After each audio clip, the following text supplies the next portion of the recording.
அன்பர்கள் அனைவருக்கும் வணக்கம். இன்றைய பதிவு என்னன்னு பார்த்தீங்களா, தனுசு ராசியில் இருக்கக்கூடிய பூராடம் நட்சத்திரத்தோடைய குரு பயிற்சி பலன் தாங்க பார்க்க போகிறோம்.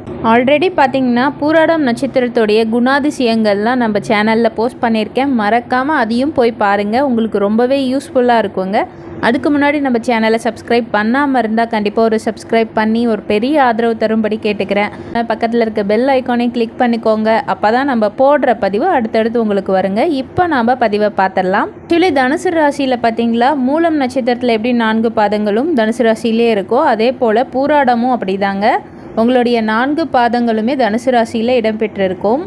உங்களுடைய ராசிநாதன் யாருன்னு பார்த்தீங்களா, சுக்கிர பகவான். ஸோ சுக்கிர பகவானுடைய வீட்டிற்கு தான் இப்போ குரு பயிற்சி ஆகிறார். அதாவது மேச ராசியிலிருந்து ரிஷப ராசிக்கு குரு பகவான் 5ஆம் பார்வையாக கன்னி, 7ஆம் பார்வையாக விருச்சக ராசியையும் 9ஆம் பார்வையாக மகரத்தையும் பார்க்குறாருங்க. அக்டோபர் 1 இருந்தும் பிப்ரவரி 4 மாதத்துக்கு வக்ர நிவர்த்தி ஆகிறாருங்க. ஸோ மே 1ஆம் தேதி குரு பயிற்சி ஆகிட்டார். ஆல்ரெடி பயிற்சி ஆகிடுச்சிங்க. பலன் நான் இப்போ தான் போஸ்ட் பண்ணுறேன். கண்டிப்பாக இது பாருங்கள், உங்களுக்கு ரொம்பவே யூஸ்ஃபுல்லாக இருக்கும். ஆல்ரெடி பார்த்தீங்களா, உங்களுடைய ராசிநாதன் சுக்கிர பகவானுடைய ஆதிக்கத்தில் பிறந்தவங்க தான் நீங்கள். ஸோ இந்த குரு பயிற்சி உங்களுக்கு எந்த மாதிரி பலன்கள்லாம் கொடுக்குதுன்னு பார்த்துடலாம். உங்களுடைய விருப்பங்கள் அனைத்தையும் நிறைவேற்றக்கூடிய காலமாகவே இந்த குரு பயிற்சி காலம் அமையுங்க. மேற்படிப்பு ஏதாவது படிக்க விரும்புகிறீங்கன்னா கண்டிப்பாக உங்களுக்கு அதுக்கான வாய்ப்புகள் நிறையவே கிடைக்கும். மேற்படிப்புகள்லாம் படித்து முடிப்பீங்க. வெளிநாட்டுக்கு வேலைக்கு போகணும், அங்கேயே போய் செட்டில் ஆகணும்னு நினைக்கிறவங்களுக்கெல்லாம் இது ஒரு நல்ல பொற்காலமாகவே இருக்குது. கண்டிப்பாக வெளிநாடு போகணுன்னு ஆசைப்படுற எல்லாருக்கும் வெளிநாட்டில் வேலை கிடைக்கக்கூடிய காலமாகவே இருக்குங்க. மாணவர்கள் பார்த்தீங்களா, கொஞ்சம் படிப்பில் நல்லா கான்சென்ட்ரேட் பண்ணி படிங்க. கண்டிப்பாக உங்களுக்குமே இது சக்ஸஸ்ஃபுல்லாக இருக்கக்கூடிய காலமாகவே இருக்கும். ஆனால் உங்களுடைய கவனம் கண்டிப்பாக சிதறாமல் முழுக்க படிப்பில் மட்டுமே வச்சு படிங்க. கண்டிப்பாக நீங்கள் சக்ஸஸ் பண்ணிடலாம். முதலீடு செய்பவர்கள்லாம் எப்படி இருக்குன்னு பார்த்தீங்களா, கண்டிப்பாக உகர்ந்த காலமாகவே இருக்குது. நீங்கள் ஷேரில் ஏதோ இன்வெஸ்ட் பண்ணுற மாதிரி இருந்தால் கண்டிப்பாக பண்ணலாம். உங்களுக்கு நல்ல லாபம் கிடைக்கும். பெரிய அளவில் நீங்கள் இன்வெஸ்ட் பண்ண வேணாங்க. ஒரு அளவு மீடியமான தொகையை நீங்கள் இன்வெஸ்ட் பண்ணுங்கள். பெரிய அளவில் எந்த ஒரு பிஸ்னஸாக இருந்தாலும் நல்லா தெரிஞ்சுட்டு இன்வெஸ்ட் பண்ணுங்கள். புதுசாக இன்வெஸ்ட் பண்ணுறவங்க பெரிய முதலீடுகள் எதுவும் போட வேணாம். குறைந்த முதலீட்டில் அதிக லாபம் வர மாதிரி தொழில்கள் ஏதாவது இருந்தால் கண்டிப்பாக பண்ணலாம். உங்கள் பொருளாதார நிலை பார்த்திங்களா ரொம்பவே சீராக இருக்குங்க. வருமானம் நல்லா இருக்குது. வருமானத்துக்கு எந்த பிரச்சனையும் இல்லை. நல்ல வருமானம் இருக்கும். தொழிலில் வெற்றி கிடைக்கும். உங்கள் பிஸ்னஸ் சூப்பராக இருக்குங்க. பிஸ்னஸ் பொறுத்த வரைக்கும் எந்த பிரச்சனையும் இல்லை. நல்லா சுமூகமாக போயிட்டுருக்கும். நல்ல புது கஸ்டமர்ஸ்லாம் உங்களுக்கு உள்ளே வருவாங்க. தொழில் நல்லாயிருக்கும். தொழிலை நீங்கள் ஏதாவது பெரிய அளவில் டெவலப் பண்ணணுன்னு நினச்சா கண்டிப்பாக பண்ணலாம். பெரிய அளவில் கடன் மட்டும் வாங்காமல் பண்ணுங்கள். அது மட்டும்தான் நான் ஆல்ரெடி பார்த்தீங்களா தனுசு ராசி குரு பயிற்சிலையும் அதை தான் சொல்லியிருக்கேன். கடன் பெரிய அளவில் எதுவும் வாங்க வேணாம். நீங்கள் எந்த ஒரு பிஸ்னஸ் பண்ணுறதா இருந்தாலும் 75% கையில் பணம் வச்சுட்டு 25% கடன் வாங்கலாம். ஆனால் 25% நீங்கள் கையில் வச்சுட்டு 75% கடன் வாங்கினா அது கண்டிப்பாக பிரச்சனை தாங்க. ஸோ இது பயிற்சி ஆனாலும் அதுதான், பயிற்சி ஆகலைன்னாலும் இதுதான் ஃபேக்ட்டு. ஸோ இதை மட்டும் கொஞ்சம் மனசில் வச்சு பெரிய அளவில் கடன் படாமல் இருங்க. வாழ்க்கை ரொம்பவே சந்தோஷமாக இருக்கும். வேலையில் இருப்பவர்கள்லாம் பார்த்திங்களா நல்ல முன்னேற்றம் இருக்குங்க. நீங்கள் ஏதாவது பேங்க்கில் லோன் ஏதாச்சும் நீங்கள் பிஸ்னஸ் டெவலப் பண்ணுறதுக்கோ இல்லை வேறு எதுக்காகவோ வீடு கட்டணும்னு சொல்லிட்டு ஏதாவது லோன் ஏதாச்சும் நீங்கள் இவ்வளோ நாள் எதிர்பார்த்துட்டு இருந்தீங்கன்னா கண்டிப்பாக லோன் சேங்ஷன் ஆகும். முடிஞ்ச அளவு விரைய செலவுகளை தவிர்ப்பது ரொம்பவே நல்லதுங்க. தொழிலில் இருக்கவங்களுக்கு நல்ல லாபம் கிடைக்கும். பணப்புழக்கம் அதிகமாகவே இருக்கும். கையில் எப்பவும் பணப்புழக்கம் இருந்துக்கிட்டே இருக்குங்க. ஸோ அதை நல்லபடியாக நீங்கள் ஃப்யூச்சருக்கு எப்படி நீங்கள் அதை சேவ் பண்ணணுமோ அந்த மாதிரி சேவ் பண்ணிக்கோங்க. ஏன்னா கையில் பணம் இருக்கும் போதே அதை நம்ம சேமித்து வச்சுக்கிறது ரொம்ப நல்லது. ஸோ பிஸ்னஸ் பண்ணுறவங்களுக்கு நல்லாயிருக்கு. புதுசாக பிஸ்னஸ் பண்ணணுன்னு நினைக்கிறவங்களுக்குமே நல்லாயிருக்கு. வெளிநாடு போகணுன்னு நினைக்கிறவங்களுக்குமே நல்லாயிருக்கு. மாணவர்களுக்கு பார்த்திங்களா படிப்பில் மட்டும் கொஞ்சம் கான்சென்ட்ரேட் பண்ணுங்கன்னு சொல்லியிருக்கேன். மற்றபடி பார்த்திங்களா தொழிலில் நல்ல முன்னேற்றம் இருக்கும். பிஸ்னஸ் பற்றி கவலைப்பட வேணாம். அடுத்து என்னத்தை கவலைப்பட போகிறோம், ஃபேமிலி பற்றி தான் கவலைப்பட போகிறோம். ஸோ ஃபேமிலி லைஃப் எப்படி இருக்குன்னு பார்த்துட்டிங்களா, கண்டிப்பாக கணவன் மனைவிக்குள்ளே சின்ன பிரச்சனைகள் வரதான் செய்யும். நீங்கள் யாரோ ஒருத்தர் விட்டு கொடுத்து போங்க, அது ரொம்பவே நல்லது. குடும்பத்தோடைய ஒற்றுமைக்கு யாரோ ஒருத்தர் விட்டு கொடுத்து தானே போகணும். அதை நீங்களாக இருந்தாலும் சரி இல்லை உங்களுடைய பார்ட்னராக இருந்தாலும் சரி, ஆக மொத்தம் யாரோ ஒருத்தர் விட்டு கொடுத்து தான் போகணும். சின்ன சிக்கல்கள் வர்றதுக்கு வாய்ப்பு இருக்குங்க. ஆனால் வீட்டுக்கு தேவையான பொருட்கள்லாம் வாங்கி வீட்டில் இருக்க எல்லாத்தையும் ரொம்ப சந்தோஷமாக வச்சுப்பீங்க. குழந்தைங்கள ரொம்ப சந்தோஷமாக வச்சுப்பீங்க. குழந்தைங்களுடைய படிப்புக்கு மற்றும் அவங்களுக்கு தேவையான பொருட்கள்லாம் வாங்கி கொடுத்து அவங்கள ரொம்ப ரொம்ப மகிழ்ச்சியாக வச்சுருப்பீங்க. குழந்தைங்களுடைய தேவைகள் எல்லாமே பூர்த்தி ஆகும்னே சொல்லலாங்க. உங்களுக்கு உடல்நிலை எப்படி இருக்குன்னு கேட்டிங்கன்னா, கண்டிப்பாக வயிறு சம்மந்தமான பிரச்சனைகள் ஏற்படுறதுக்கு வாய்ப்பு இருக்குங்க. ஸோ உங்களுக்கு இவ்வளோ நாளாக உடம்புல ஏதாவது ப்ராப்ளம் இருந்துகிட்ருக்கு, நீங்கள் அதுக்கான ட்ரீட்மெண்ட் எடுக்காமல் நீங்கள் அதை அவாய்ட் பண்ணிவிட்டு நீங்கள் வேலைன்னு வேலையில் பிஸியாக இருந்தீங்கன்னா, கண்டிப்பாக இந்த குரு பெயர்ச்சி உங்களுடைய உடலை சரி பண்ணக்கூடிய குரு பெயர்ச்சியாகவே இருக்குன்னு சொல்லலாம். இவ்வளோ நாள் உள்ளுக்குள்ளேயே இருந்த பிரச்சனை கண்டிப்பாக வெளியே வர ஆரம்பிக்கும். நீங்கள் அதற்கான மருத்துவத்தை எடுத்து கண்டிப்பாக உடம்பு சரி பண்ணக்கூடிய காலமாகவே இருக்குங்க. ஸோ நல்ல ட்ரீட்மெண்ட்ஸ் கிடைக்கும், நல்ல டாக்டர்ஸ் கிடைப்பாங்க. ஸோ உங்கள் உடம்புல இருக்கக்கூடிய ப்ராப்ளம்ஸ் எதுவாக இருந்தாலும் இந்த குரு பயிற்சியில் சரி பண்ணிக்கிறது ரொம்ப ரொம்ப நல்லதுங்க. நான் இப்போது ஏஜ் வாரியாக பலன்கள் சொல்கிறேன். அதாவது ஒவ்வொருத்தருக்கும் ஒவ்வொரு தசாபுத்தி நடந்துகிட்ருக்கும். ஒவ்வொரு ஏஜில் இருக்கவங்களுக்கு ஒவ்வொரு தசாபுத்தி நடக்கும். ஏஜ் வாரியாக சொல்கிறேன், கண்டிப்பாக அது கேளுங்க. உங்களுக்கு இந்த தசாபுத்தியோடைய பலன் ரொம்ப ரொம்ப உங்களுக்கு கரெக்டாக பொருந்தி வர மாதிரி இருக்கும். ஸோ இதை கண்டிப்பாக ஸ்கிப் பண்ணாமல் பாருங்கள். சூரிய திசையில் இருப்பவர்களுக்கு பார்த்திங்களா, அதாவது 20 வயசுங்க, 1லேருந்து 20 வயசு. அப்போது நம்ம என்ன பண்ணுவோம், 20 வயசுக்குள்ளே மோஸ்ட்லி படிச்சிட்ருப்போம். நம்மளுடைய பள்ளி பருவம் இல்லை கல்லூரி பருவத்தில் இருப்போம். பூராட நட்சத்திரக்காரர்களுக்கு எப்படி இருக்குன்னு பார்த்தீங்கன்னா, படிப்பில் பார்த்திங்களா எந்தவித தடையும் இல்லாமல் நல்லபடியாக படிச்சுட்டு உங்களுடைய கோர்ஸ் எல்லாம் முடிச்சுட்டு வெளியில் வருவீங்க. படிப்பு பார்த்திங்களா உங்களுக்கு ரொம்ப சாதகமாகவே தான் இருக்கும். படிப்பு விஷயத்தில் எந்த விதமான தடங்களும் இருக்காதுங்க. ஸோ ஸ்கூல் லைஃப் ஆகட்டும், காலேஜ் லைஃப் ஆகட்டும் ஓரளவு நல்லா ஸ்மூத்தாக தான் போகும்.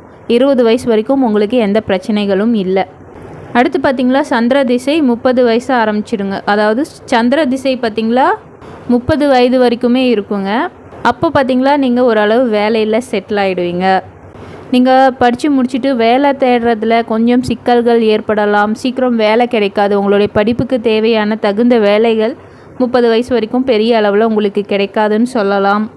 30 வயசுக்குள்ளே இருக்க எல்லாருமே பார்த்திங்களா கொஞ்சம் யோசித்து முடிவெடுக்கணும். எந்த ஒரு வேலையாக இருந்தாலும், எந்த ஒரு செயல் செய்கிறதா இருந்தாலுமே கண்டிப்பாக 1க்கு 2 முறை யோசித்து செயல்படுறது ரொம்பவே நல்லதாக இருக்கும்.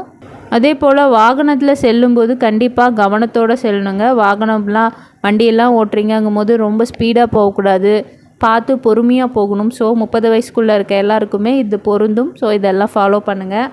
கண்டிப்பாக உங்களுடைய உடல்நிலையில் அக்கறை செலுத்தணும். ஏன்னா இந்த வயசு பார்த்திங்களா சரியாக தூங்குறதில்ல, டைமுக்கு சாப்பிட்றதில்ல. ஸோ பார்த்திங்களா ஹெல்த் ஓரியன்டான இஷ்யூஸ் எல்லாம் வரதுக்கு வாய்ப்பு இருக்குது. அதெல்லாம் கொஞ்சம் பார்த்துக்கோங்க. அலைச்சல் அதிகமாக ஏற்படுங்க. திருமணத்துக்கு ஏதாச்சும் நீங்கள் வரன்கள் பார்த்துட்ருக்கீங்க அப்படின்னா கண்டிப்பாக அது செட் ஆகும். திருமணத்தில் இருந்த பிரச்சனைகள்லாம் விலகக்கூடிய காலமாகவே இருக்கும். தொழில் ஏதாவது தொடங்குறீங்கன்னா அதில் நல்ல முன்னேற்றம் இருக்கும். நீங்கள் ஏதாச்சும் பிளான் பண்ணிகிட்ருக்கீங்க, இந்த மாதிரி பிஸ்னஸ் தான் பண்ண போகிறீங்கன்னா அதுக்கான சப்போர்ட், பெரியவங்களோட சப்போர்ட்டும் கண்டிப்பாக உங்களுக்கு கிடைக்குங்க. So all the best. அதுக்கப்புறம் பார்த்திங்களா செவ்வாய் திசை 37 வயது வரைக்கும் இருக்கவங்களுக்கு இது பொருந்துங்க. வீட்டில் பார்த்திங்களா பொருட்கள், அதாவது உங்களுடைய தேவைகள் எல்லாமே பூர்த்தி ஆகும். அது வண்டி, வாகனம், வீடுன்னு சொல்லிட்டு உங்களுடைய தேவைகள் என்ன இருக்கோ அது எல்லாமே பூர்த்தி ஆகக்கூடிய காலமாகவே இருக்குது. பொருள் சேர்க்கைகள்லாம் உண்டாகக்கூடிய காலமாகவும் இருக்கும். அதே போல் பிள்ளைகளுக்கு படிப்புகள் சம்மந்தமாக செலவுகள் கொஞ்சம் அதிகமாக இருக்கும்னே சொல்லலாம். பெண்களாக இருந்தால் உங்களுடைய உடன் பிறந்த சகோதரர் சகோதரிகளால் பிரச்சனைகளும் மன அழுத்தங்களும் வரதுக்கு வாய்ப்பு இருக்குங்க. இவ்வளோ நாள் பார்த்திங்களா உங்கள் சகோதரர் சகோதரிகள் யாரும் புரிஞ்சிருக்க மாட்டாங்க. நீங்கள் சொல்ல வர விஷயத்தை யாருமே காது கொடுத்து கேட்கக்கூட மாட்டாங்க. நீங்கள் எதை சொன்னாலுமே அது தப்பாகவே தான் அவங்க எடுத்துப்பாங்க. ஸோ அந்த பிரச்சனைகள் எல்லாமே உங்களுக்கு என்ன பண்ணுன்னா மனசில் ஒரு டென்ஷனாகவும் குழப்பமாகவும் ரொம்பவே டிஸ்டர்ப்டான சூழ்நிலையை உருவாக்கும். அடுத்து ராகு திசை பார்த்திங்களா 55 வயசு வரைக்கும் இருக்கவங்களுக்கு ராகு திசை. ஸோ இந்த பலன்கள்லாம் அவங்களுக்கு நல்லாவே பொருந்தும். நீங்கள் செய்யக்கூடிய வேலையில் கொஞ்சம் பிரச்சனைகள் ஏற்பட வாய்ப்பு இருக்குங்க. இவ்வளோ நாள் நீங்கள் செஞ்சிட்டு இருந்த பிஸ்னஸ் கொஞ்சம் டல்லாகிறதுக்கு வாய்ப்பு இருக்குது. பணப்பற்றாக்குறை வரதுக்கும் வாய்ப்பு இருக்குங்க. ஆனாலும் உங்களை சுற்றி எவ்வளோ பிரச்சனைகள் வந்தாலும் நீங்கள் முட்டி மோதி கண்டிப்பாக ஜெயிச்சிடுவீங்க. ஸோ உங்களை பூராடம் தனுசு ராசினாவே பார்த்திங்களா ரொம்பவே ஸ்ட்ரென்த்தான பர்சன். எதுக்குமே பார்த்திங்களா சீக்கிரம் சோர்வடையக்கூடியவர்கள் நீங்கள் இல்லை. ஸோ நீங்கள் தனுசு ராசியில் இருக்கிறதுனால எந்த ஒரு பிரச்சனைகள் வந்தாலுமே நீங்கள் அதை கண்டிப்பாக சமாளித்து அதில் வெற்றி பெற்றுடுவீங்க. உங்கள் கூட பிறந்தவங்க பார்த்திங்களா கண்டிப்பாக உங்களுக்கு ரொம்பவே சப்போர்ட்டாக இருப்பாங்க. நீங்கள் துவண்டு போகிற நேரத்தில் உங்களுக்கு ஹெல்ப் பண்ணி கண்டிப்பாக உங்களை முன்னேறதுக்கு கை கொடுப்பாங்க. அடுத்து பார்த்திங்களா குரு திசை 71 வயசு வரைக்கும் பார்த்திங்களா குரு திசைங்க. ஸோ இது 71 வயது வரைக்கும் இருக்கவங்களுக்கு இது நல்லாவே பொருந்தும். உங்களுக்கு இருக்கக்கூடிய கடன் பிரச்சனைகள்லாம் தீருங்க. உடலில் இத்தனை நாளாக இருந்து வந்த நோய்கள் எல்லாமே நீங்கும். நல்ல ஒரு மேன்மையை அடையக்கூடிய காலமாகவே இருக்கும்.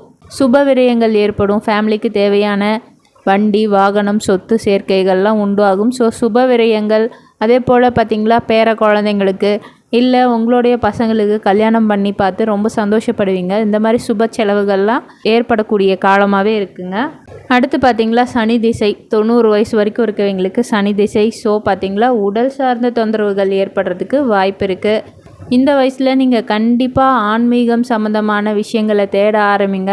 நிறைய ஆன்மீகத்தில் உங்களுக்கு நாட்டம் ஏற்படக்கூடிய காலம் எதுனா இந்த காலமாக தான் இருக்குங்க. ஸோ நீங்கள் நிறையா கோவில்களுக்கு போயிட்டு வாங்க, அமைதியாக தியானம் பண்ணுங்கள், மனசை ஒருநிலைப்படுத்துங்க.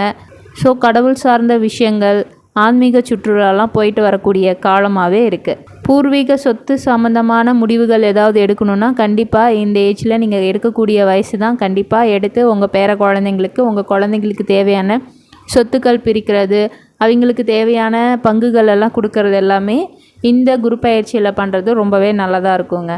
ஸோ குரு பயிற்சி பலன் பூராடம் நட்சத்திரக்காரங்களுக்கு இந்த மாதிரி தான் இருக்குது. உங்களுடைய ராசிநாதன் யாருன்னு பார்த்தீங்களா? சுக்கிரன். ஸோ நீங்கள் என்ன பண்ணுறீங்கன்னா வெள்ளிக்கிழமை நாட்கள்லேயும் செவ்வாய்க்கிழமை நாட்கள்லேயும் லக்ஷ்மி தேவியை வழிபடுங்க. அந்த லக்ஷ்மி தேவி வழிபாடு மட்டும்தான் உங்களுடைய வாழ்க்கையில் அடுத்த கட்டத்துக்கு முன்னேற்றத்தையும் உங்களை வெற்றியையும் கொடுக்கக்கூடிய வழிபாடு என்னன்னு பார்த்தீங்களா? வெள்ளிக்கிழமைனா மகாலட்சுமிக்கு மல்லிகை பூ போட்டு வழிபடுங்க. நெய் தீபம் இட்டு வழிபட்டுவாங்க. உங்கள் வீட்டில் ரெகுலராக வெள்ளிக்கிழமை பூஜையை ஸ்கிப் பண்ணாமல் பண்ணுங்கள். உங்களுக்கு லைஃப் மென்மேலும் சக்ஸஸ்ஃபுல்லாக வெற்றிகரமாக இருக்குங்க.